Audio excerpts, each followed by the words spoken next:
안녕하십니까. 오늘은 성경에 대해서 말씀을 나누겠습니다. 성경은 보물찾기와 같습니다. 초등학교 다닐 때 옛날에 보물찾기 많이 해보셨죠?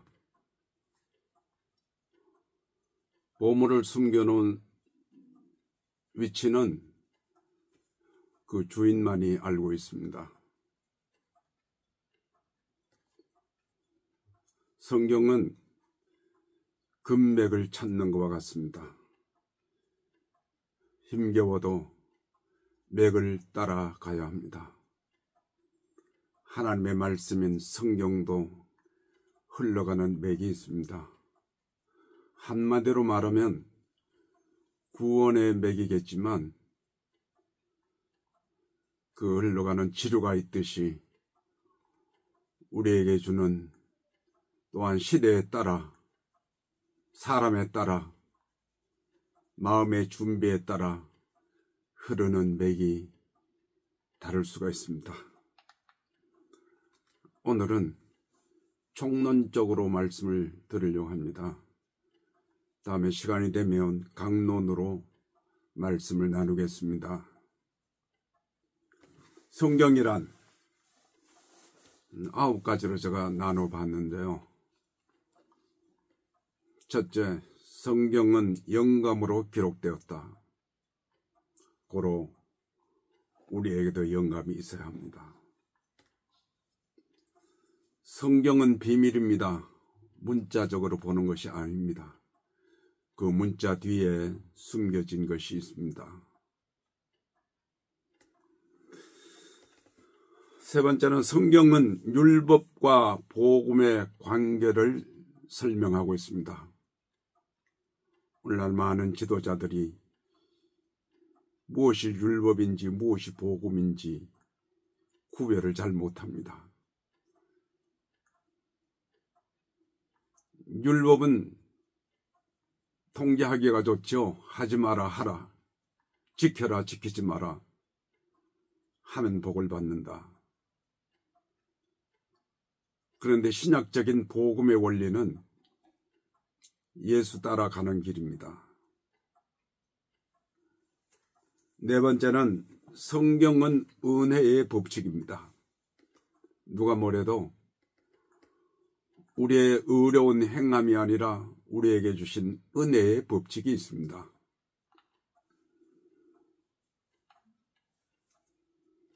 다섯 번째는 성경은 역사성에서 오늘, 현재 나와 관계성을 설명하고 있습니다. 성경은 멀리 있는 역사를 공부하는 것이 아니라 오늘의 사건입니다. 왜냐하면 그분은 알파와 오메가이기 때문입니다. 여섯 번째는 성경은 상징, 비유, 그림, 그러기에 번역하고 해석해야 합니다. 일곱 번째는 성경은 전하는 자와 듣는 자가 공히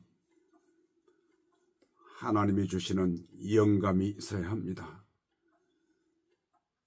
전하는 자도 영감이 있어야 하고 듣는 자도 영감이 있어야 합니다.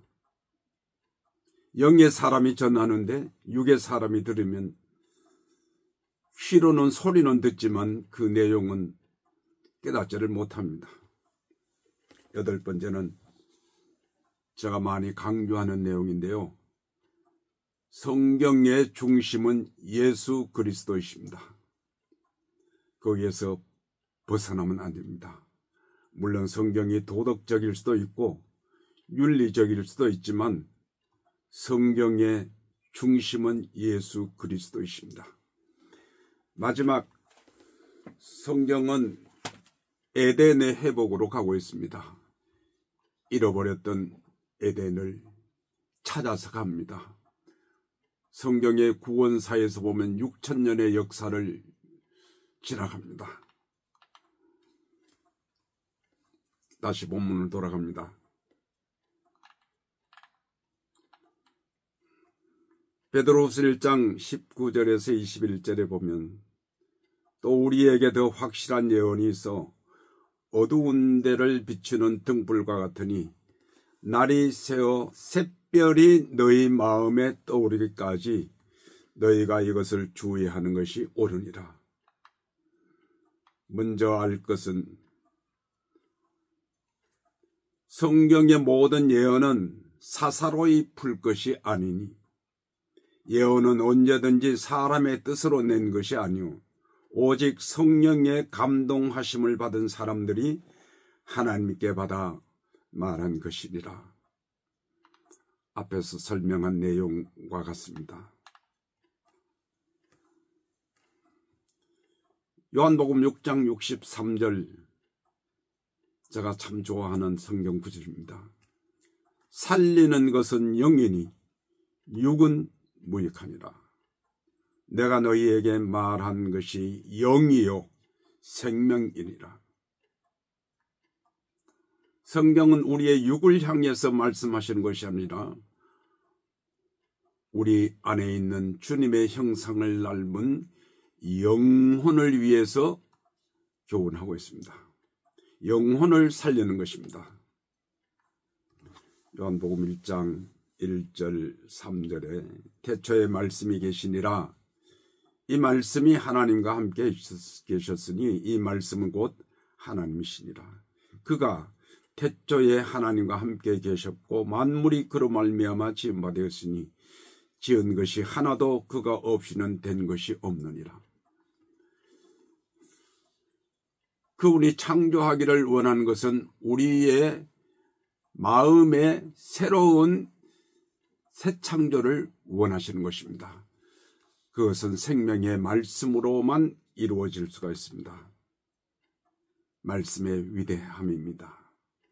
히브리서 4장 12절에 하나님의 말씀은 살았고 활력이 있어 좌우에 날선 어떤 검보다도 예리하여 혼과 영과 및 관절과 골수를 찔러 쪼기까지 하며 또 마음의 생각과 뜻을 판단하나니. 살아있는 말씀입니다. 이 살아있는 말씀이 우리의 심령에 부닥칠 때 때로는 수술을 하고 때로는 권침을 받고 때로는 생명수를 부어줍니다. 베드로전서 1장 23, 24절에 너희가 거듭난 것은 썩어질 씨로 된 것이 아니오 썩지 아니할 씨로 된 것이니 살아있고 항상 있는 하나님의 말씀으로 되었느니라. 모든 육체는 풀과 같고 그 모든 영광이 풀옥각과 같으니 풀은 마르고 꽃은 떨어지되 오직 주의 말씀은 세세토록 있도다 하였으니 너희에게 전한 복음이 곧 이 말씀이니라. 세상의 모든 것은 다 사라져도 하나님의 말씀은 영원토록 있는 것입니다. 이 말씀이 우리 안에 있으면 영생입니다. 이 말씀이 우리 안에 역사하면 새로운 것으로 바꿔집니다. 성경이란 앞에서 말씀드린 것처럼 첫째, 영감으로 기록되었습니다. 영감. 디모데후서 3장 16절 17절의 모든 성경은 하나님의 감동으로 된 것으로 교훈과 책망과 바르게 함과 의로 교육하기에 유익하니 이는 하나님의 사람으로 온전케 하며 모든 선한 일을 행할 능력을 갖추게 하려 하심이라. 누가복음 9장 45절에 보면 그들이 이 말씀을 알지 못하니 이는 그들로 깨닫지 못하게 숨김바 되었느니라. 숨겨졌다는 말씀입니다. 말씀이 우리 눈에 보이는데 어떻게 숨겨집니까?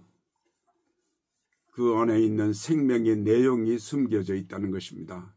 예수가 숨겨져 있다는 것입니다. 영생이 숨겨져 있다는 것입니다. 누가복음 10장 21절에 그때 예수께서 성령으로 기뻐하시며 이르시되 천지의 주제이신 아버지여 이것을 지혜롭고 슬기 있는 자들에게는 숨기시고 어린 아이들에게는 나타내심을 감사하나이다. 옳소이다. 이렇게 된 것이 아버지의 뜻입니다. 인간의 지혜로, 인간의 지식으로, 인간의 슬기로운 것으로 찾는 것이 아닙니다. 우리 안에 새 생명, 어린 아이와 같은 순수함이 있을 때 나타내시기를 원하십니다.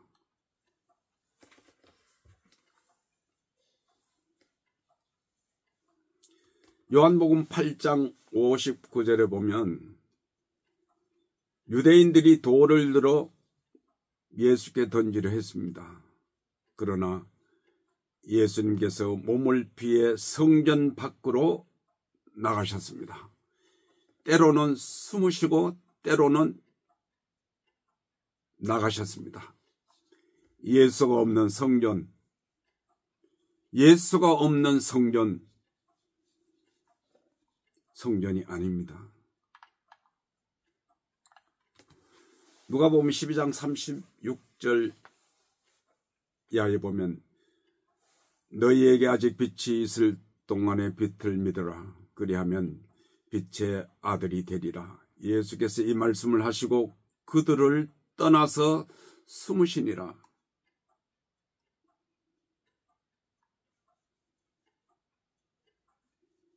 이렇게 많은 표적을 그들 앞에 행하였으나 그를 믿지 아니하니 이는 선지자 이사야의 말씀을 이루려 하심이라. 이르되 주여 우리에게 들은 바를 누가 믿었으며 주의 팔이 누이에게 나타났나이까 하였더라.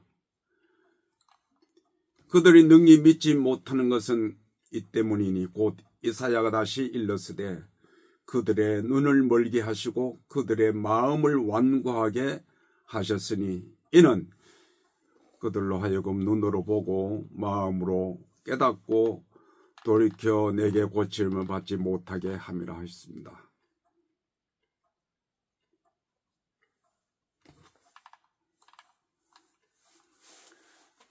성경은 영감입니다. 우리에게 영감이 있어야 됩니다. 성령의 감동이 있어야 됩니다. 그래야 말씀이 우리의 생명의 양식으로 보여지게 됩니다. 두 번째는 성경은 숨겨진 비밀입니다. 누구나 읽어서 되는 것이 아닙니다. 깨달아지는 것이 아닙니다. 비밀이기 때문입니다. 신명기 29장 29절에 감추어진 일은 우리 하나님 여호와께 속하였나니 나타난 일은 영원히 우리와 우리 자손에게 속하였나니 이는 우리에게 이 율법의 모든 말씀을 행하게 하려 하심이라. 골로새서 1장 25절 이하에 보면 내가 너희의 일꾼 된 것은 하나님이 너희를 위하여 내게 주신 직분을 따라 하나님의 말씀을 이루려 함이라. 이 비밀은 만세와 만대로부터 감추어졌던 것인데 이제는 그의 성도들에게 나타났고 하나님이 그들로 하여금 이 비밀의 영광이 이방인 가운데 얼마나 풍성한지를 알게 하려 하심이라. 이 비밀은 너희 안에 계신 그리스도니 곧 영광의 소망이라. 비밀이란 말씀을 많이 쓰고 있습니다. 선민 유대인들은 자기만이 하나님의 자녀로 아브라함의 자녀로 생각했습니다. 근데 바울이 깨달은 것은 이방인들도 하나님의 자녀가 된다는 것을 깨달았습니다. 이것이 하나님의 구원의 비밀입니다. 골로새 2장 2절 이하에 보면 이는 그들로 마음의 위안을 받고 사랑 안에서 연합하여 확실한 이해와 모든 풍성과 하나님의 비밀인 그리스도를 깨닫게 하려 함이니 그 안에는 지혜와 지식의 모든 보화가 감추어져 있느니라. 내가 이것을 말하면 아무도 교묘한 말로 너희를 속이지 못하게 합니다. 하나님의 비밀은 그리스도입니다. 그 그리스도를 바로 깨닫는 것이 보화입니다. 그런데 이 보화는 감추어져 있습니다. 감추어져 있기 때문에 발견하지 못한 사람들이 교묘한 말로 속이려고 합니다. 깨닫지 못하였으면서도 깨달은 척하고 발견하지 못하였으면서도 발견한 척합니다.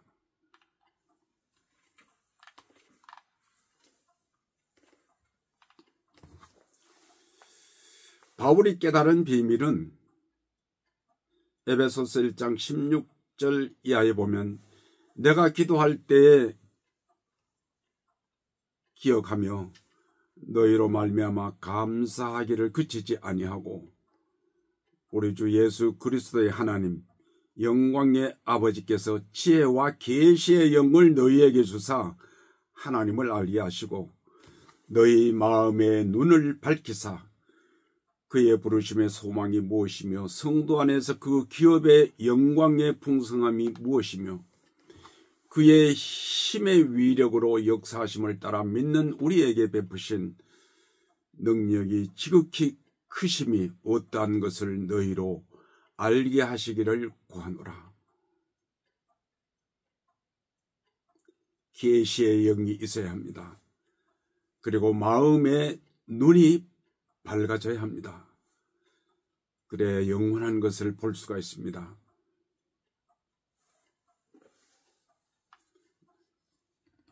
마가복음 4장 11절에 하나님의 나라의 비밀은 너희에게 주었으나 외인에게는 모든 것을 비유로 하나니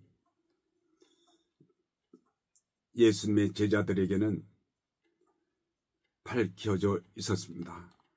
그러나 외인들에게는 감추어져 있었습니다.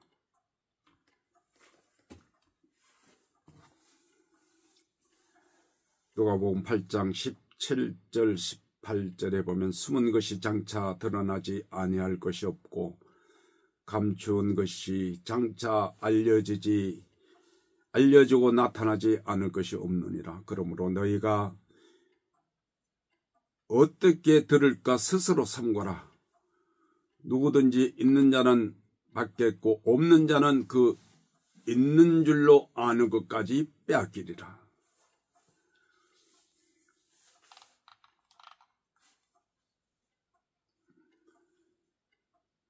에베소 3장 3절에 곧 계시로 내게 비밀을 알게 하신 것은 내가 먼저 간단히 기록함과 같으니 바울은 비밀을 깨달았습니다. 우리도 이 비밀을 깨달아야 합니다.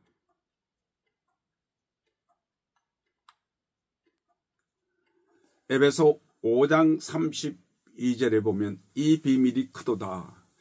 나는 그리스도와 교회에 대하여 말하노라. 이 내용이 뭐냐면 부부의 관계를 말하고 있습니다. 이것은 창세기에도 나오는 내용인데 사람은 부모를 떠나 합하여 하나가 된다는 말씀이 있습니다. 에베소 5장에도 부부의 이야기를 했습니다. 그런데 그 안에 있는 비밀은 그리스도와 교회를 가리킨다는 그런 말씀입니다. 이것이 비밀입니다. 이사야 43장 8절에 눈이 있어도 보지 못하고 귀가 있어도 듣지 못하는 백성을 이끌어내라.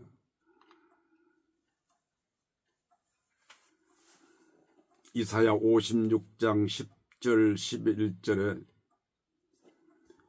이스라엘의 파수꾼은 맹인이요 다 무지하며 벙어리 개들이라.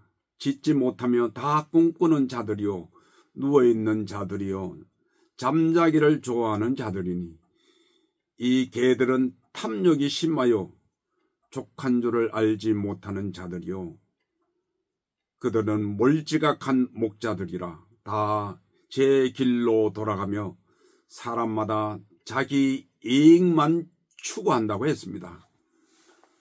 이것이 맹인이요 개들이라고 했습니다.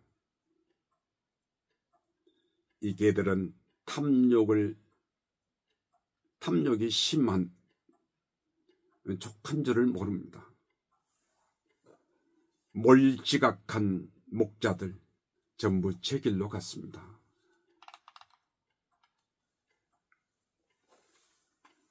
누가복음 19장 41절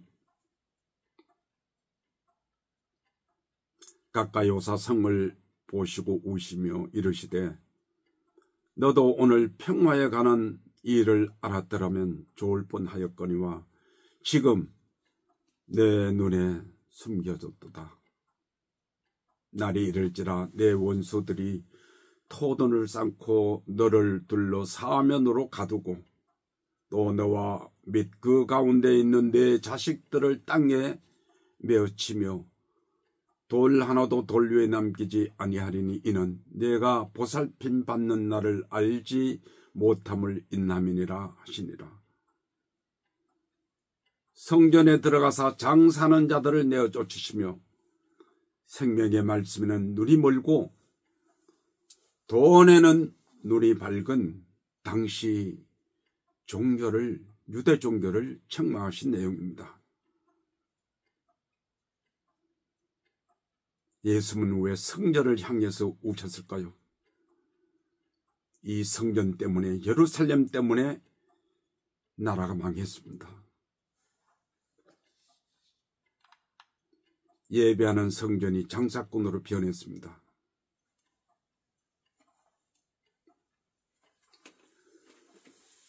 그래서 우셨습니다. 요한복음 9장 39절 이하에 예수께서 이르시되 내가 심판하러 이 세상에 왔나니 보지 못하는 자들은 보게 하고 보는 자들은 맹인이 되게 하려 함이라 하시니 바리새인 중에 예수와 함께 있던 자들이 이 말씀을 듣고 이르되 우리도 맹인인가? 예수께서 이르시되 너희가 맹인이 되었으면 죄가 없으려니와 본다고 하니 너희 죄가 그대로 있느니라.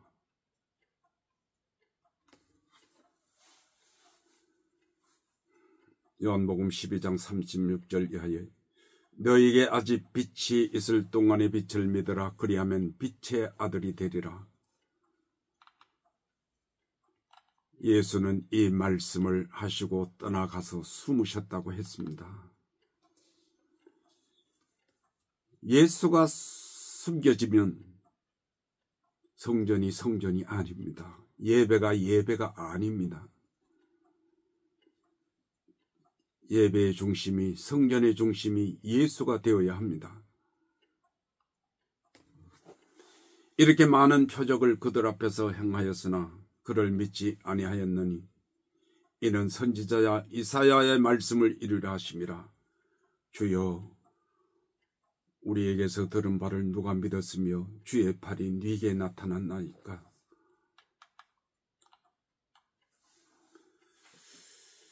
그들의 눈을 멀게 하시고 그들의 마음을 완고하게 하셨으니 이는 그들로 하여금 눈으로 보고 마음으로 깨닫고 돌이켜 내게 고침을 받지 못하게 함이라. 버려진 종교, 버려진 예루살렘. 세 번째는 성경은 율법과 복음의 관계를 설명합니다. 신명기 12장 32절에 내가 너희에게 명하는 이 모든 말을 너희가 지켜 행하고 그것에 가감하지 말지니라. 이 복음서에 오면 예수님은 이렇게 말씀하셨습니다. 내가 율법이나 선지자를 폐하러 온 줄로 생각하지 말라. 폐하러 온 것이 아니요 완전하게 하려 함이라. 진실로 너희에게 이르노니 천지가 없어지기 전에는 율법의 1.1획도 결코 없어지지 아니하고 다 이루리라. 예수는 율법을 완성하러 오셨습니다. 이 뒤에 히브리서에 보면 그것을 설명하고 있는데요. 그분 몸으로 제물을 대신하셨습니다. 그것이 율법의 완성입니다. 아직도 예수를 중심으로 하지 않는 예배, 예수를 중심으로 하지 않는 예물, 그것은 복음이 아니라 율법입니다.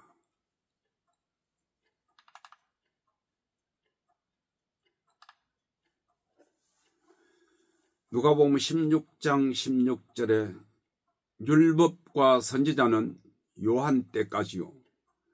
그 후부터는 하나님의 나라의 복음이 전파되어 사람마다 그리로 침입하느니라. 하나님의 나라가 임재해야 됩니다. 하나님의 나라에 대해서 자세히 설명할 시간이 있겠습니다마는 하나님의 나라는 예수 그리스도가 하나님의 나라입니다. 하나님 앞에 부름받은 성도가 하나님의 나라입니다. 성경 여러 곳에 그런 말씀이 있습니다. 너희는 하나님의 나라요, 왕 같은 제사장이라고 했습니다. 히브리서로 갑니다. 7장 12절에 제사 직분이 바뀌어선즉 율법도 반드시 바꾸어지리니, 율법이 바꾸어진다고 했습니다. 율법의 제도가 바꾸어진다고 했습니다. 무엇으로? 복음의 제도로 바꾸어진다고 했습니다. 우리말 성경은 이해를 돕기 위해서 제사장직이 변하면 율법도 반드시 변하게 됩니다. 현대 성경에는 하나님께서 새로운 계통의 제사장을 보내실 때에는 그것을 받아들이기 위하여 하나님의 율법도 바꾸어져야 합니다. 그런데 모세가 유다 지파의 제사장을 일을 맡긴 것이 없는데도 불구하고 그리스도께서 레위 지파가 아니라 제사장으로는 선택받은 일이 없는 유다 지파에서 나셨습니다. 그것은 제도가 바뀐다는 것입니다. 율법의 모형이 바뀐다는 것입니다. 그런데 아직도 율법을 붙잡고 있는 사람들이 많이 있습니다. 율법은 통치하기가 쉽습니다. 검과 같아서 순종하면 복을 받고 한 손에 지옥을 들고 한 손에 천국을 들고 순종하고 천국 갈래, 불순종하고 지옥 갈래, 협박 아닌 협박조로 말할 때가 있습니다. 복음은 그렇지 않습니다. 그분이 율법을 다 이루신 분이기 때문에 우리는 그 안에 살면 완성자가 되는 것입니다. 히브리서 9장 28절에 이와 같이 그리스도도 많은 사람의 죄를 담당하시려고 단번에 들이신 바 되셨고 구원에 이르게 하기 위하여 죄와 상관없이 자기를 바라는 자들에게 두 번째 나타나시리라. 그분은 그렇게 모든 율법을 이루셨습니다.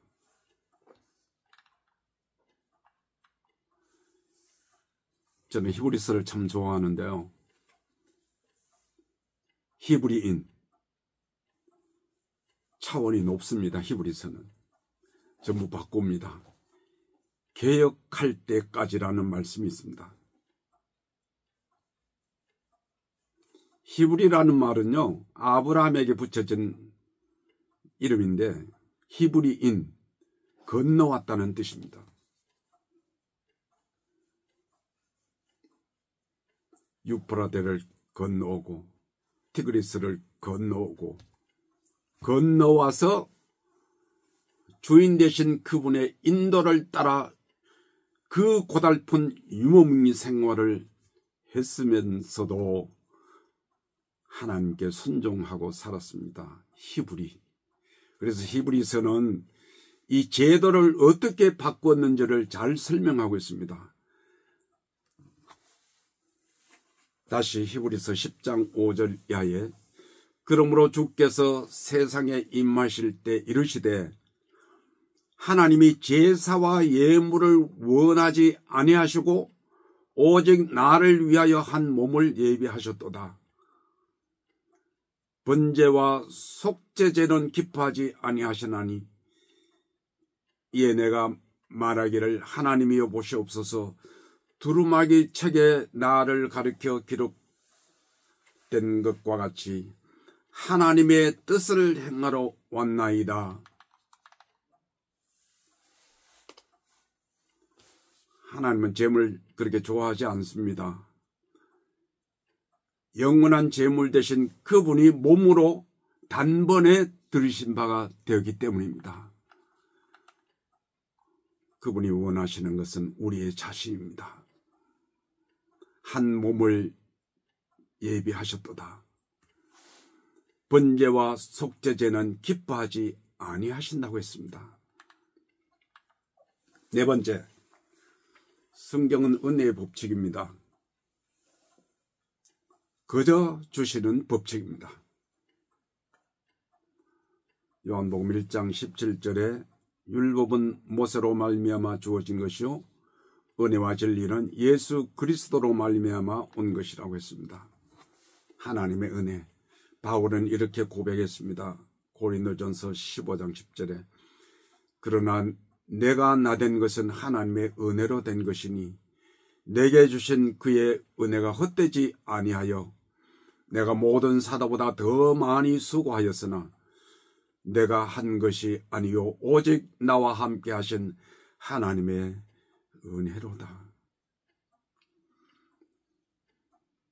주를 위해 수고하는 것도 은혜입니다. 주를 위해 희생하는 것도 은혜입니다. 은혜를 받아야 수고합니다.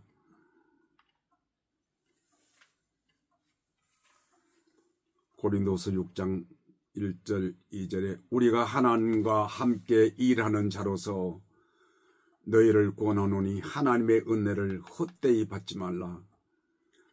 이르시되 내가 은혜 베풀 때 너희에게 듣고 구원의 날에 너를 도왔도다 하였으니 보라 지금은 은혜 받을 만한 때요 보라 지금은 구원의 날이로다.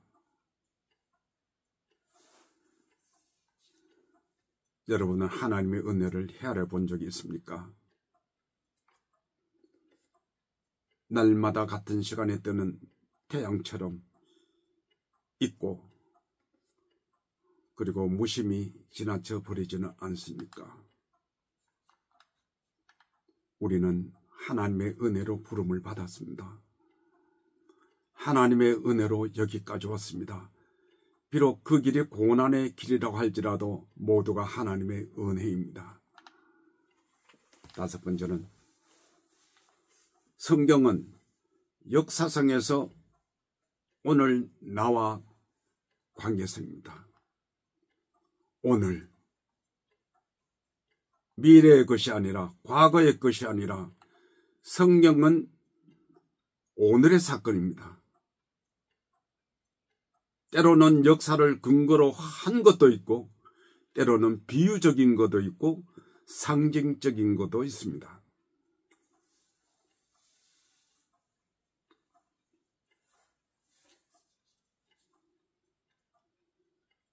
마태복음 16장 28절에 진실로 너희에게 이르노니 여기 서 있는 사람 중에 죽기 전에 인자가 그 왕권을 가지고 오는 것을 볼 자도 있느니라. 이 왕권은 무엇일까요? 이 말씀을 하시고 일주일 후에 마태복음 17장에 보면은 우리가 흔히 말하는 변화산에 올라가는 사건이 나옵니다. 거기는 다 올라가지 못했습니다. 베드로, 요한, 야고보만 데리고 갔다 했습니다. 9은 산 아래에 있었다고 했습니다. 왜 그랬을까요? 올라가도 깨닫지를 못합니다. 현재 사건이 무엇인가를 알지 못합니다. 높은 산에 올라갔습니다. 거기는 모세와 엘리야와 함께 보였습니다. 그런데 엘리야와 모세는 한마디의 말이 없습니다. 왜 그랬을까요? 중심이 예수 그리스도이기 때문입니다. 그 유명한 죄송합니다. 유대인들이 선생이라고 원하던 모세, 선지자의 대표라고 했던 엘리야도 아무 말이 없습니다. 침묵했습니다. 너희는 그의 말을 들으라고 했습니다. 율법과 선지자의 모든 것을 아우러 왕권을 가지고 있는 분이 예수 그리스도이십니다. 그것을 보여준 것입니다. 그래도 베드로는 너무 황홀했는지 초막 셋을 짓겠다고 했습니다. 그런데 하늘의 음성은 너희는 그의 말을 들으라고 했습니다. 베드로는 이 사건을 잘 몰랐습니다. 그런데 베드로 후서 1장에 보면 이 사건을 이렇게 말합니다. 높은 산을 거룩한 산이라고 표현을 했고 구름을 하나님의 영광이라고 표현을 했습니다. 이것이 깨달음 차원입니다. 처음에는 몰랐으나 나중에 시간이 흘러간 후에 이것이 거룩한 산이구나. 높은 산이 아니라 거룩한 산이었구나.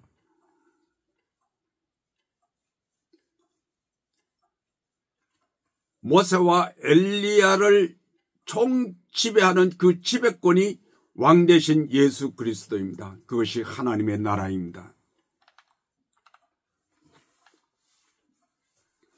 베드로 후서 1장 17절 이하에 이것을 설명합니다. 베드로가 지극히 큰 영광 중에서 이러한 소리가 그에게 나기를 이는 내 사랑하는 아들이요 내 기뻐하는 자라 하실 때에 그가 하나님 아버지의 존귀와 영광을 받았느니라.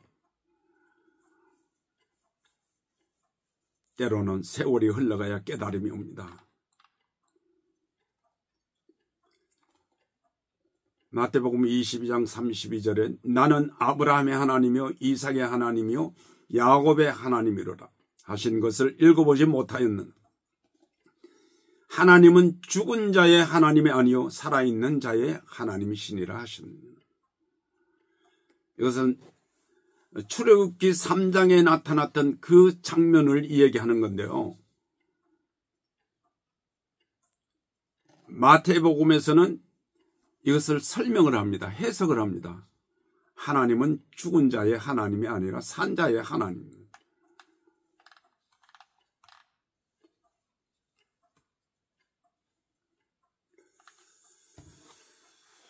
히브리서 3장 7절 8절에 보면 그러므로 성령이 이르신 바와 같이 오늘 너희가 그의 음성을 듣거든 광야에서 시험하던 날에 거역한 것 같이 너희 마음을 완고하게 하지 마라. 오늘이라고 했습니다. 오늘.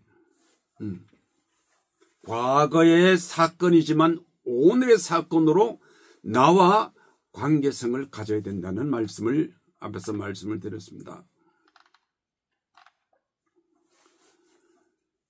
고린도전서 13장 11절 12절에 보면 바울은 고린도 교회를 보낸 편지에서 이렇게 말합니다. 내가 바울 사도 내가 어렸을 때는 말하는 것이 어린 아이와 같고 깨닫는 것이 어린 아이와 같고 생각하는 것이 어린 아이와 같다가 장성한 사람이 되어서는 어린 아이의 일을 부렸노라.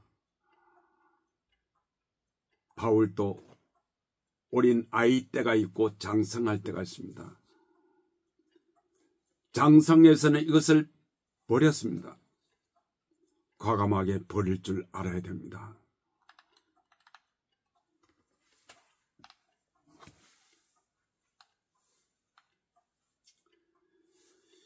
히브리서 5장 11절에서 6장 1절에 보면 히브리인의 그 고차원적인 설명이 나옵니다. 멜기세덱에 관하여는 우리가 할 말이 많으나 너희가 듣는 것이 둔함으로 설명하기 어려우니라. 때가 오래되었으므로 너희가 마땅히 선생이 되었을 터인데 너희가 다시 하나님의 말씀의 초보에 대하여 누구에게서 가르침을 받아야 할 처지니 단단한 음식은 못 먹고 젖이나 먹어야 할 자가 되었도다. 이는 젖을 먹는 자마다 어린아이니 의의 말씀을 경험하지 못한 자요. 단단한 음식은 장성한 자의 것이니 그들은 시각을 사용함으로 연단을 받아 선악을 분별하는 자들이라. 이제 6장으로 넘어갑니다. 히브리서 6장 1절에 초보. 그러므로 우리가 그리스도의 도의 초보를 버리고, 초보가 뭔지 설명합니다. 죽은 행실을 회개함과 하나님께 대한 신앙과 세례들과 안수와 죽은 자의 부활과 영원한 심판에 관한 교훈의 틀을 다시 닦지 말고 완전한 대로 나아갈지니라. 초보를 버리라는 것입니다. 이것이 히브리인의 생활입니다. 건너온 사람들의 생활입니다. 초보. 초보를 버려야 고국으로 갑니다. 육의 것을 버려야 영적인 것으로 전진합니다. 초보를 버리라.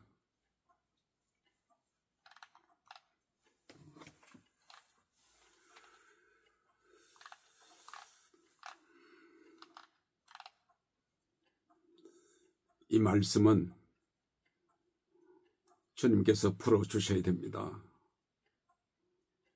물론 사람을 통해서, 말씀의 지도자를 통해서 우리에게 풀어질 수가 있습니다. 많은 예수님께서 풀어주셔야 됩니다. 누가복음 24장 30절 31절에 보면 부활하신 후에 엠마오로 가는 제자와 함께 일어난 사건입니다. 그들과 함께 음식 잡수실 때에 떡을 가지사 축사하시고 떼어 그들에게 주시니 그들의 눈이 밝아져 그인 줄 알아보더니 예수는 그들에게 보이지 아니하신지라. 주님과 동행, 주님과 숙식, 주님과 말씀을 나눠야 됩니다. 그 뒤에 사건을 보면 이렇게 설명합니다. 누가복음 24장 32절에 엠마오라고 하는 두 제자가 이렇게 말합니다. 그들이 서로 말하되 길에서 우리에게 말씀하시고 우리에게 성경을 풀어주실 때에 우리 속에서 마음이 뜨겁지 아니하더냐. 말씀을 들을 때 때로는 뜨거워집니다. 말씀을 읽을 때 때로는 뜨거워집니다. 때로는 감격해서 울기도 합니다. 때로는 다짐을 합니다. 때로는 헌신을 서약합니다. 마음이 뜨겁지 않더냐. 마음이 뜨거워지면 육신도 뜨거워지고 육신이 뜨거워지면 때로는 치료의 은혜를 받을 수가 있습니다.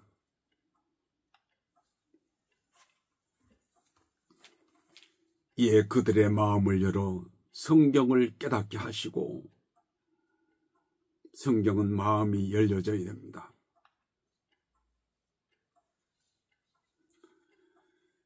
(24장 44절 45절에) 보면 또 이르시되 내가 너희와 함께 있을 때 너희에게 말한 바 곧 모세의 율법과 선지자의 글과 시편에 나를 가르쳐 기록된 모든 것이 이루어져야 하리라 한 말이 이것이라 하시고 이에 그들의 마음을 열어 성경을 깨닫게 하시고 주님이 풀어주셔야 됩니다.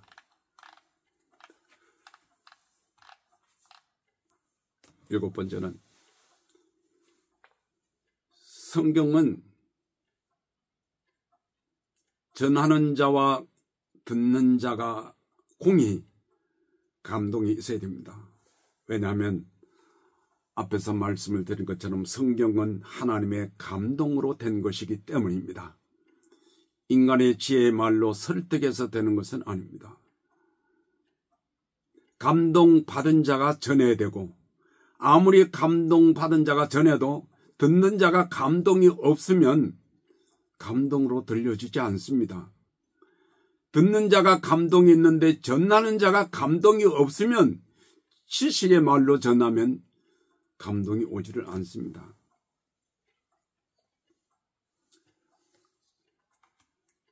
사람의 편지도 허공을 치는 내용이 없습니다. 정해진 수신자가 있습니다.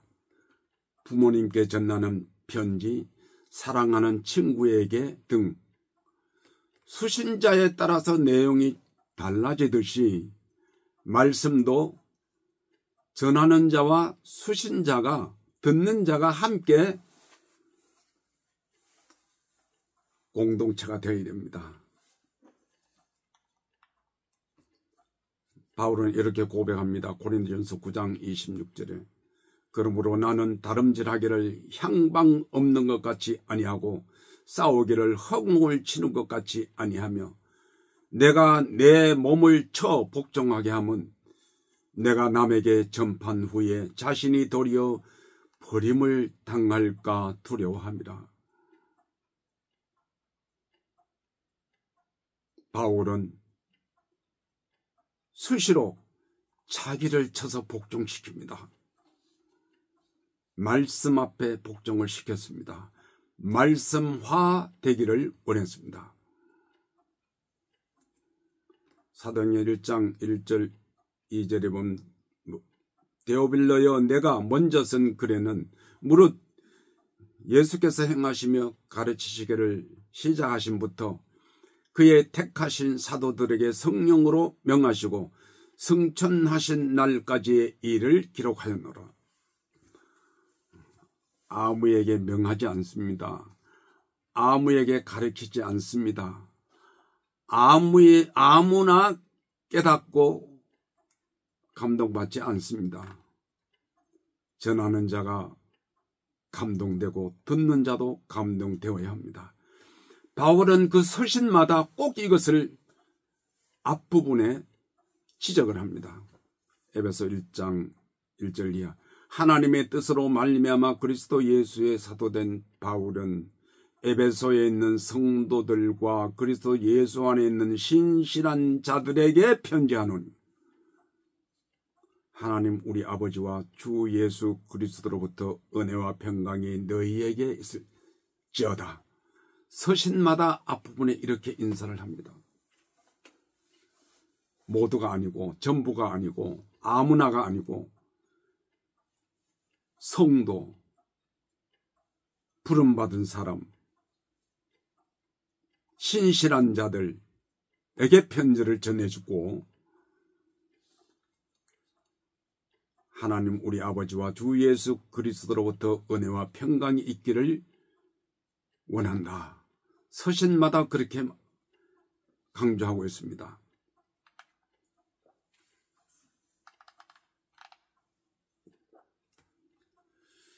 성경의 중심은 예수 그리스도입니다. 성경 곳곳에, 복음서의 곳곳에, 서신서의 곳곳에 이것을 강조합니다. 중심은 예수 그리스도이십니다. 너희가 성경에서 요한복음 5장 39절 너희가 성경에서 영생을 얻는 줄 생각하고 성경을 연구하거니와 이 성경이 곧 내게 대하여 증언한 것이다. 예수 모르고 성경을 안다는 것은 거짓말입니다. 유대인들의 실패가 그것입니다. 안식일마다 율법을 외웠습니다. 그러나 예수를 몰랐습니다. 그래서 황폐한 나라가 되어버렸습니다. 영적으로.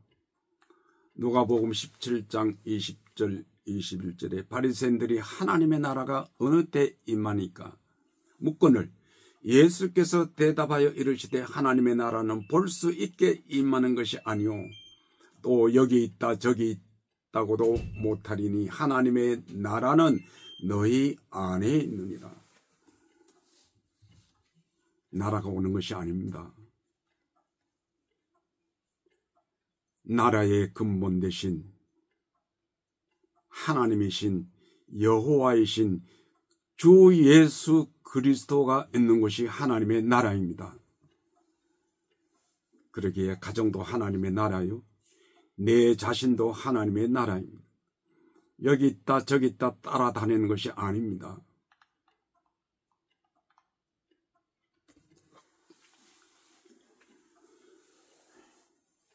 예수님 중심으로 찾기가 힘드십니까? 힘드시죠? 어디에 가서 찾습니까? 얼마나 배워야 됩니까? 얼마나 봉사를 해야 됩니까? 얼마나 세월이 흘러가야 됩니까? 쉬운 방법이 한 가지 있습니다.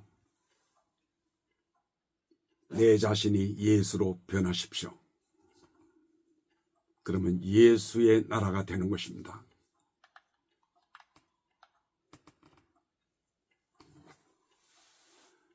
천국 가기 힘드십니까? 죽어서 갈 겁니까? 땅에서 이루십시오. 예수님이 가르쳐 주신 기도가 그렇게 있지 않습니까? 뜻이 하늘에서 이루어진 것 같이 땅에서도 이루어지이다. 땅에서 이루십시오.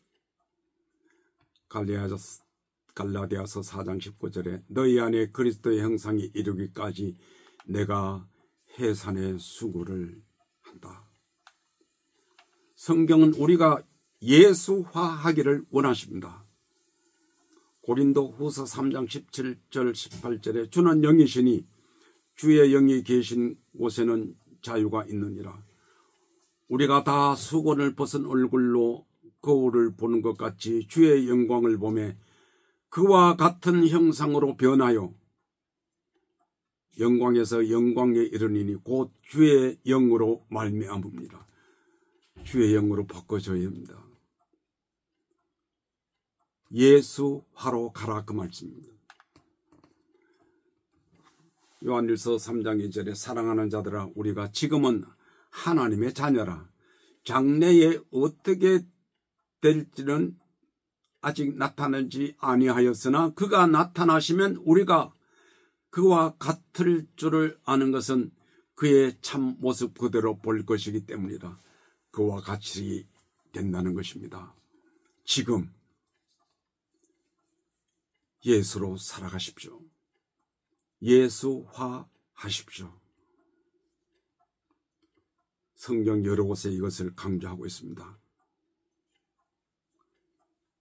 너희 안에 그리스도의 형상이 이루기까지, 그리스도화 되기까지 내가 해산의 수고를 한다고 했습니다. 마지막, 성경은 에덴의 회복으로 가고 있습니다. 창세기 3장에 타락한 인간은 에덴을 잃었습니다. 성경의 구원 역사는 그 잃어버린 처음 에덴을 향해서 가고 있습니다. 이사야 51장 3절에 나 여호와가 시온의 모든 황폐한 곳들을 위로하여 그 사막을 에덴 같게 그 광야를 여호와의 동산 같게 하였나니 그 가운데 기뻐함과 즐거워함과 감사함과 창화하는 소리가 있으리라. 이것이 에덴입니다. 죽어서 가는 에덴이 아니라 지금 사막과 같은 환경에서도 기뻐함과 즐거워함과 감사함과 창화하는 소리가 우리에게 있으면, 우리 심령에 있으면 에덴으로 변해가는 것입니다. 에스겔서 36장 35절에 사람이 이르기를 이 땅이 황폐하더니 이제는 에덴 동산같이 되었고 환량하고 적막하고 무너진 성읍들의 성벽과 주민이 있다 하리니, 이사야서는 이것을 새하늘과 새 땅이라고 설명하고 있습니다. 두 옷이 나오는데요. 이사야 65장 17절에 보라 내가 새 하늘과 새 땅을 창조하나니 이는 이전 것은 기억되거나 마음에 생각나지 아니할 것이라. 이전 것을 버리고 말씀으로 새로운 창조가 일어나면 새 하늘과 새 땅입니다. 66장 22절에 내가 지을 새하늘과 새 땅이 내 앞에 있는 것 같이 너희 자손과 너희 이름이 항상 있으리라 여호와의 말이니라. 땅과 하늘이 아니라 하나님의 선민을 가리킵니다. 선민이 변하면 하늘도 변하고 선민이 변하면 땅도 변합니다. 요한계시록 21장 1절에서 8절까지에 보면 새하늘과 새 땅이 나옵니다. 또 내가 새하늘과 새 땅을 보니 처음 하늘과 처음 땅이 없어졌고 바다도 다시 있지 않더라. 새하늘과 새 땅, 하늘과 땅을 말하는 것이 아니라 우리 자신을 가리킵니다. 하늘은 하나님의 보좌요 땅은 하나님의 발등상인데 너희가 나를 위하여 무엇을 짓겠느냐고 했습니다. 다 하나님의 것입니다. 이것을 요약해 보면 새하늘과 새 땅의 모형은 처음 것들이 없어져야 됩니다. 새하늘과 새 땅은 올라가는 것이 아니라 내려오는 것입니다. 그 우리가 변하는 것이라는 말씀입니다. 새하늘과 새 땅에는 없는 것이 몇 가지가 있습니다. 성전이 없습니다. 왜냐고요? 어린 양이 그 성전이기 때문입니다. 사망이나 애통이 없습니다. 곡하는 것이나 아픈 것이 없습니다. 빛이 없습니다. 어린 양이 그 등불입니다.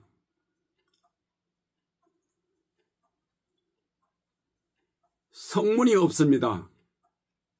밤이 없기 때문입니다. 오늘도 우리는 그 새하늘과 새 땅을 향해 행진해야 합니다. 이것이 제가 깨달은 간단한 성경의 원리입니다. 감사합니다.